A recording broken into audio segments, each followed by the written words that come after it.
Hello, and welcome to another segment of CASA Cares. My name is James Washington. I'm one of the staff members here at Richland County CASA. First of all, Happy New Year to each and every one of you. I hope you had a very prosperous holiday season. There are many programs out in our community that provide services for us, for our families. Today, we're real blessed to have an organization called Carolina Therapeutic Services. Today, as one of our special guests, we have Corey Sutton. Corey is the Vice President of Carolina Therapeutic Services. He's with us to share what is their mission. Corey, tell us about your program. I'll tell you about our mission first. How about that, James? All right.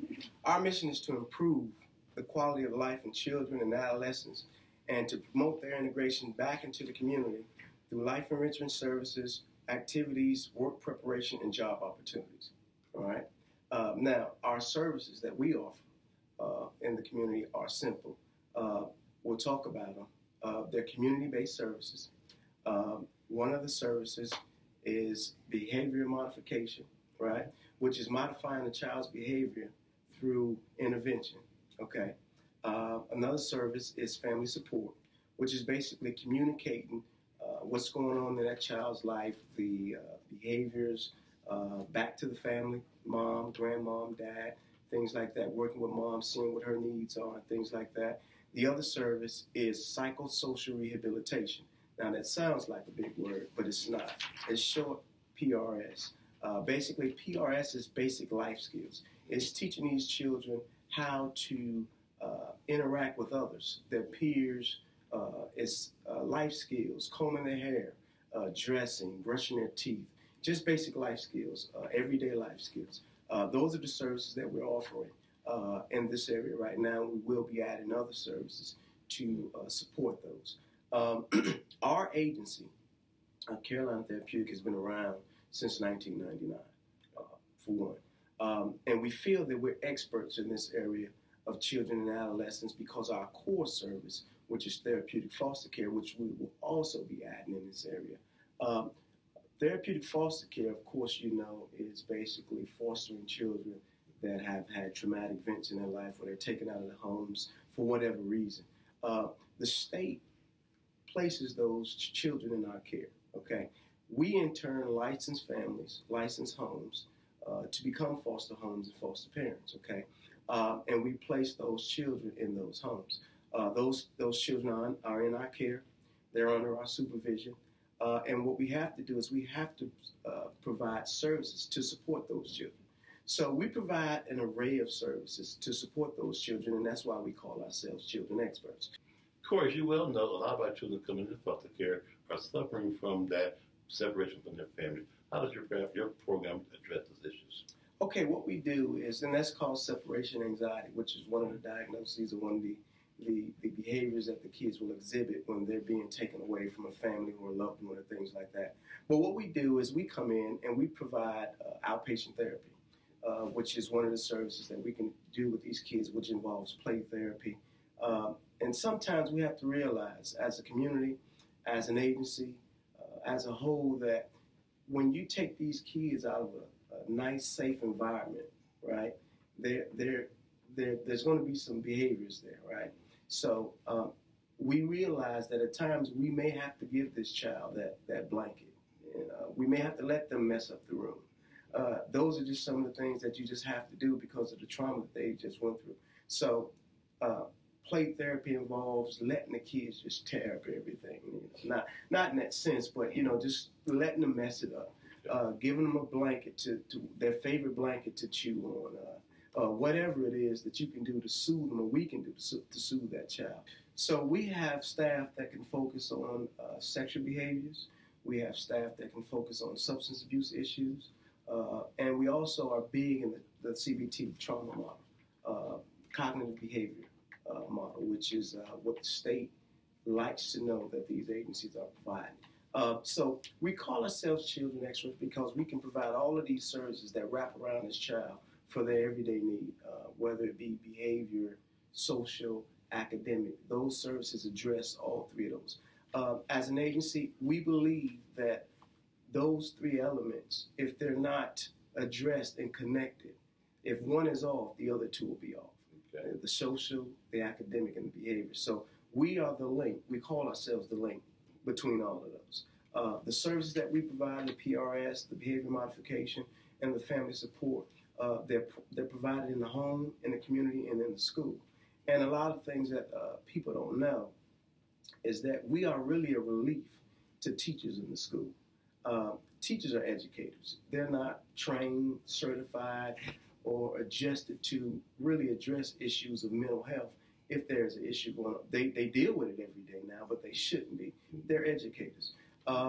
We are a community as a whole, and we would like to just come in as a part of that whole to address the issues in the school in this sense.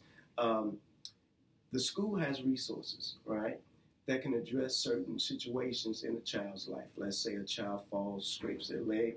There's a nurse in the school that can address that. If the child comes to school, hasn't eaten, there's a lunchroom there. They can get nutrition there. God forbid anything traumatic happens in the school where a knife or fight breaks out, things like that. You have security, there are police officers in the school. What we're trying to do is really link with the school and be that liaison, that profession, that resource. If a child has a mental breakdown, if they have a mental health outburst, the teachers aren't trained to deal with that. So we're just trying to be that resource that can address that situation if it arises. Okay. Yeah. You made mention several times about the role of your program for our school. It's traditionally been a program where a lot of times our children are suffering from being not age appropriate, grade appropriate for their age. How do you address that issue? Okay. While in our program, the children are assigned a behavior aid. That behavior aid works one-on-one with that child in the home, in the community, and in the school. So in the school, they have like a personal tutor almost, which will help them with their schoolwork, with their homework, and things like that. There are some cases where a child may need a little bit more attention in this area than in this area. And per what's called an IPOC, an individual plan of care, that aide would know that. So if this child is a little less skilled in his homework or his schoolwork, that aide would know that and in fact help him sit back in the school with him if they need be, go at home with him, go to the library with him, help him out with his homework, help him out with his lessons, and make sure that he's up to par. Perfect. So that person works with this child in conjunction with the teacher and the residential person facilitate the child academically. Absolutely. We're also first responders in that child's life. So let's say anything goes on in the home, a lot of teachers won't know what's going on. There was actually a situation a couple of weeks ago where a child actually was up all night because of a domestic situation with his parents. Didn't sleep. Police were called. We were called because we're first responders. So that next morning, the child goes to school and he's going to sleep. The teacher doesn't know what happened last night. Luckily, the aide was there and was able to make that aware to the teacher in the classroom of what went on in that child's life during that time at night. And the teacher was okay with him. And we just sat back with him and let him rest a little bit. But we got all of his lessons that needed to be had. We got all of his homework that needed to be done. And otherwise prevented the problem. That's right. So we were there at the problem in the home. We made sure everything was okay, and we were there to communicate that to the school, to let them know what happened. And it's still okay. We'll make sure this kid gets his lesson and whatever that it is that he needs. But sometimes the school just doesn't have that luxury of knowing what's going on in the home. Oftentimes, 3 o'clock, school is done. They're done with the child. They send them off, and he goes on to the home or in the community. That's why we are that liaison between all three of those. So we can communicate what goes on in that child's life in home, in the community, and back to the school and so forth. Tell us, how do you gauge your successes with your program? Okay, our successes are gauged by what we call a compliance officer with our company, which there are outcome measures that are completed. There are surveys that are completed. And what we do is we reach out to the parents, the teachers, and the other stakeholders in that child's life to see how they're improving. We have a lot of successes. We work with these children until we know that they are able to be conducive to the community themselves and the school and home and other things that they're involved in with their life. We actually have a success wall in our corporate office that talks about all of the kids that were in foster care, that have went on to graduate, that are now in college. We gauge our kids, our grades. We put up their report cards if they go up a grade. And we also involve our resources that we have personally in these kids' life. As for instance, my brother was a professional athlete at one time, and he's a part of the NFL Alumni Association. So we engage these guys to come out, get involved in outreaches and in events that we throw, so that some of the kids that are not able to see these athletes, go to the games or just see them in person, we have them come out and engage with the kids. And that's a good thing for the kids. It gives them motivation to go on. We have these guys talk to them about their struggles that they've had in the past. And our one-on-one services that we provide with these kids, we make sure that they're advancing. We really don't want these kids in service a long time. So we provide the service just enough so we know that we can pass them on to the next level in their life, the next piece in their life, and things like that. Cool, that sounds very exciting. But tell me, where do your children come from? The children that we have in services? Yes, sir. They come from all over the place. A lot of them are referred from other agencies, DJJ, DSS, schools, after school programs. They're referred to as the rural areas. There are a lot of ways that they come to us. Sometimes they just come to the office. Parents says, "Hey, we saw your sign. My son needs help. My daughter needs help." So there are a bunch of ways, a bunch of avenues that they come to us, and our process is basically starts off with a referral. Referral is done. After referral is done, then they're set up for an assessment. Our therapist comes out, or they come to the office, and an assessment is done, and that lets us know what this kid's diagnosis is, what problems they may have, what services they may need. But they come from all over the place. They're a bunch of avenues. Okay. Well, that brings an interesting point. How are these services paid for? Well, our services are paid for. We're Medicaid funded. Okay, so 100% Medicaid doesn't come out of the school, doesn't come out of the parents' pocket. Before July 1 in the state of South Carolina, if there was a behavior issue, you had to actually go to a mental health hospital. Well, the legislation has now passed a law that allows agencies like ours to come in and provide this service free, as long as that participant is a Medicaid-funded child. With our program, CASA, our kids, for the most part, are in foster care. Could your program work for those kids who are in foster care? Absolutely. Absolutely.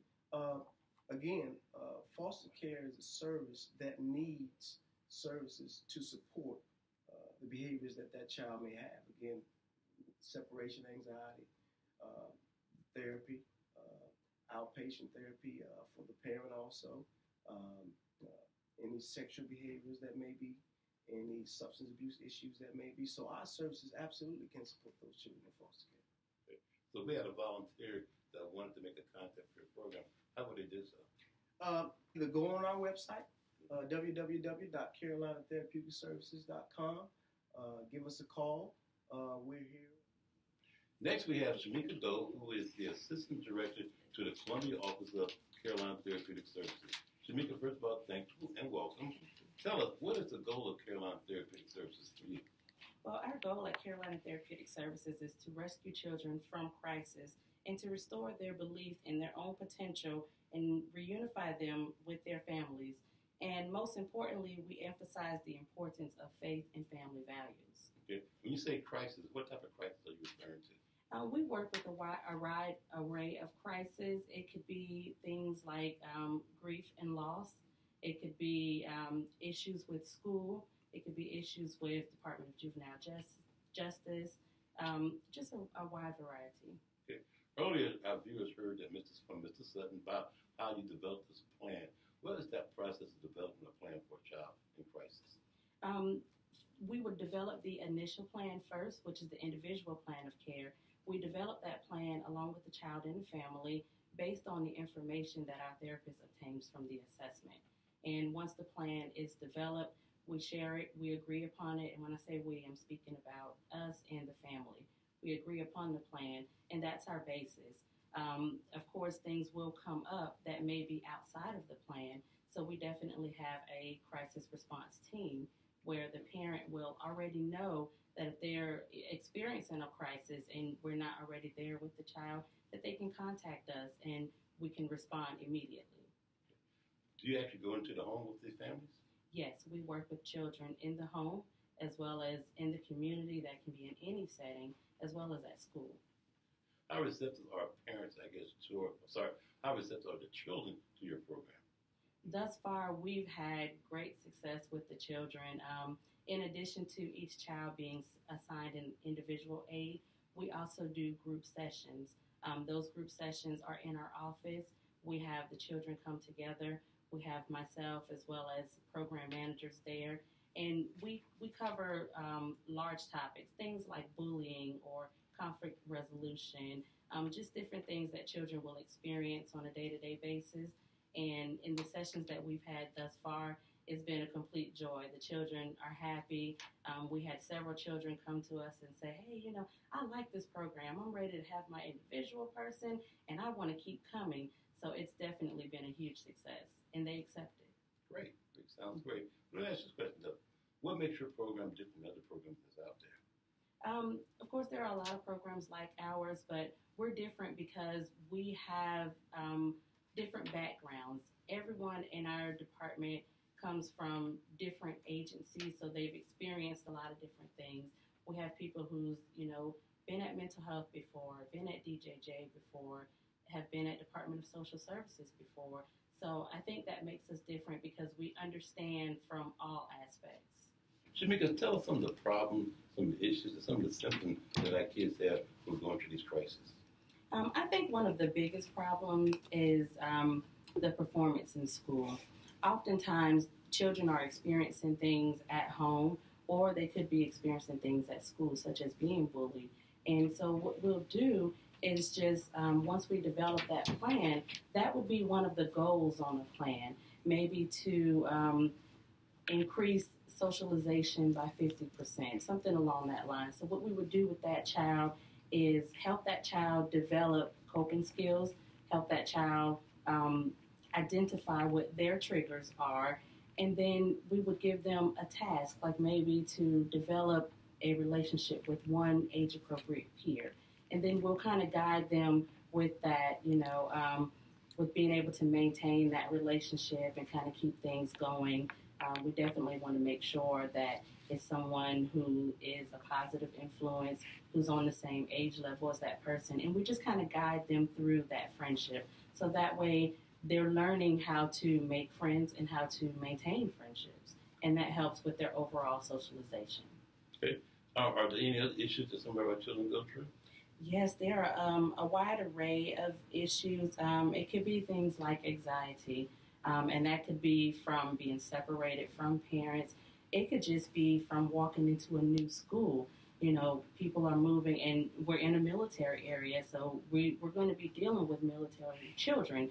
And we also have several people in our office with military background who served in the service for several years. So when we're dealing with military children or even children who are not military, they may suffer from anxiety for whatever reason.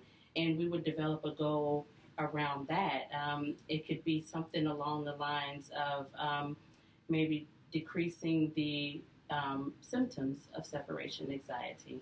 So what we would do is, again, we identify what makes that child anxious, what's triggering them. And once we identify that, again, we'll help the child with developing their coping skills. We don't give them the coping skills. We want them to be able to develop their own skills. We just guide that process. And if we measure it, we meet with them. The behavior aide, will also be meeting with their program manager for staffings on a weekly basis, just so that we can track the progress of the child and see how things are going and making sure that we're on the right track. When we see that we're not on the right track, we'll regroup. Acting out, that is a topic that is probably a thorn in every educator's side. These kids who come to you in crisis are going through a lot of array of problems.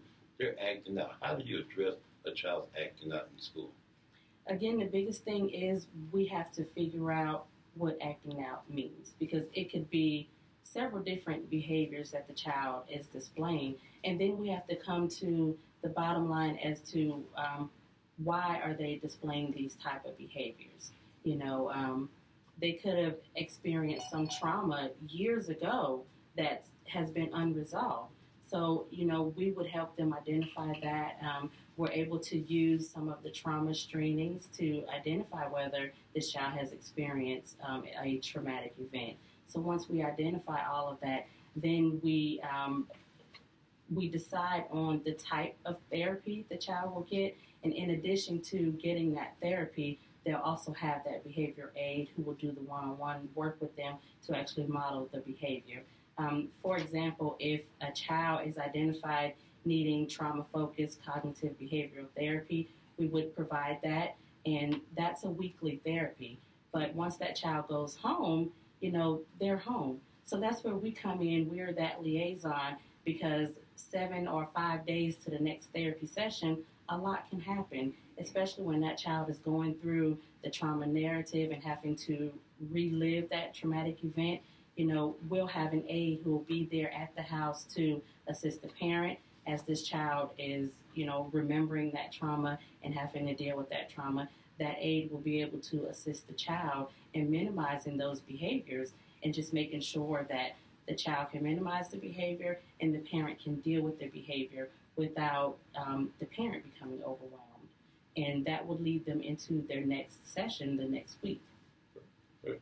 Oftentimes, too, a lot of our children go through these separations. Now, we often have to call it separation anxiety. We can call it detachment disorder. Mm-hmm. What about grief? How do you address grief that our children go through?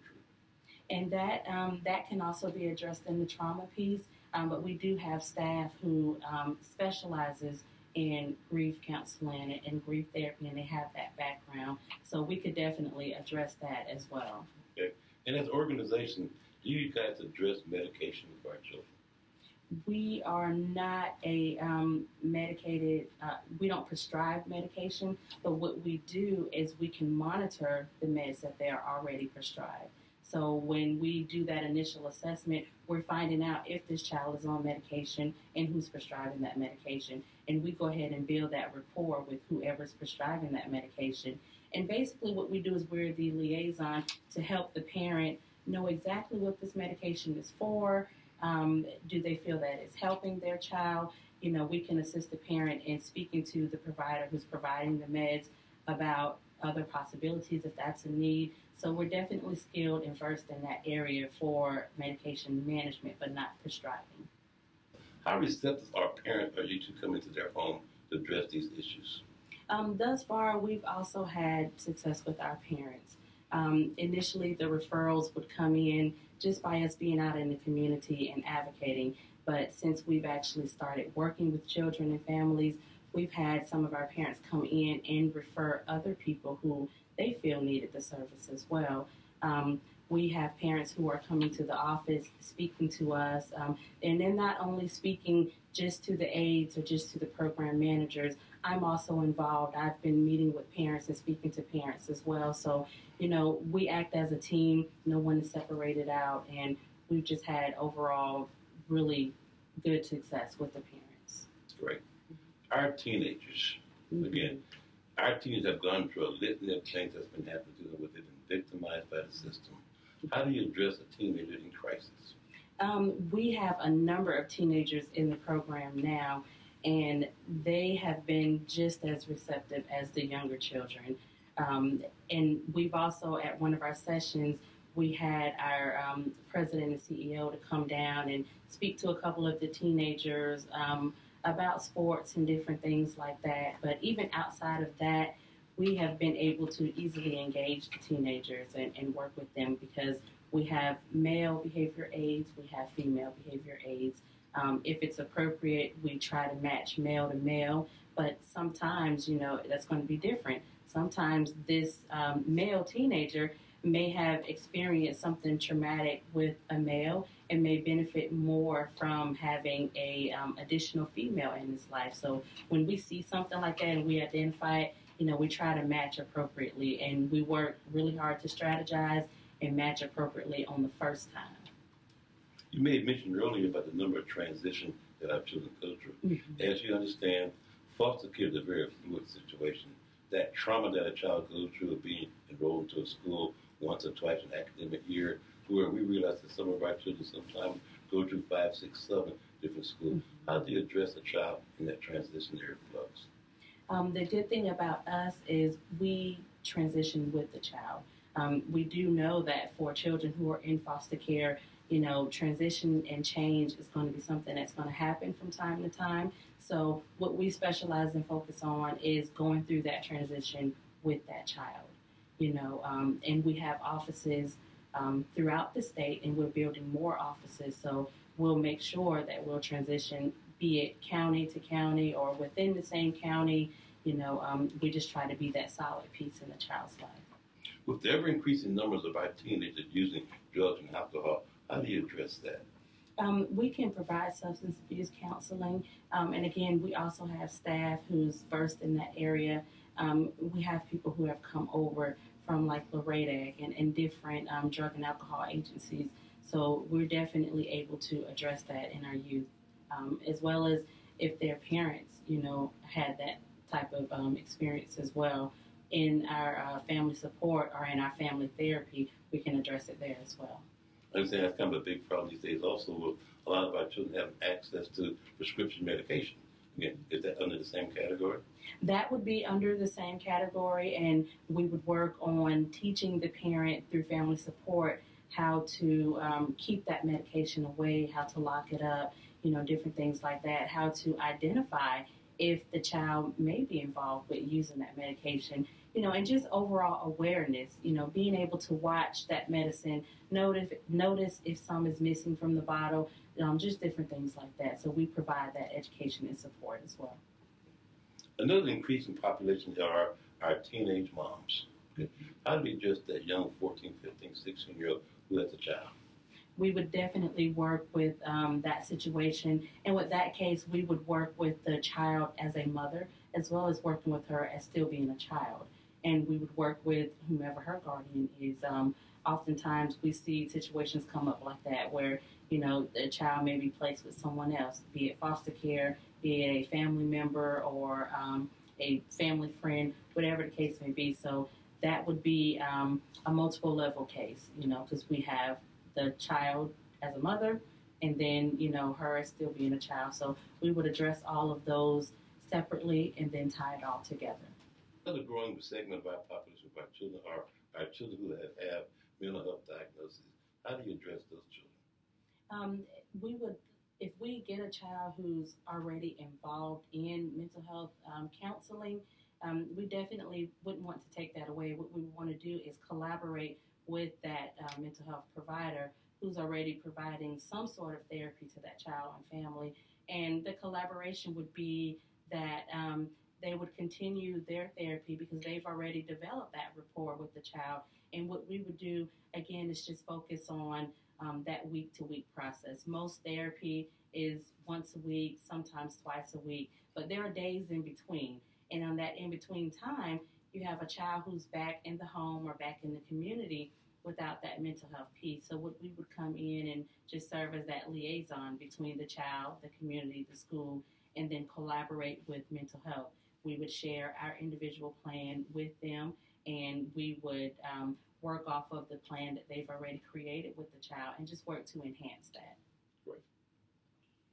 We now have Mary Buskey. Mary Buskey is the program manager for Carolina Therapeutic Services. First of all, Mary, thank you and welcome. Thank you for having us. We heard some outstanding things from some of your colleagues. We heard about the outstanding children that you have. We heard about some of the family that you dealt with. We heard about some of the crises that you have.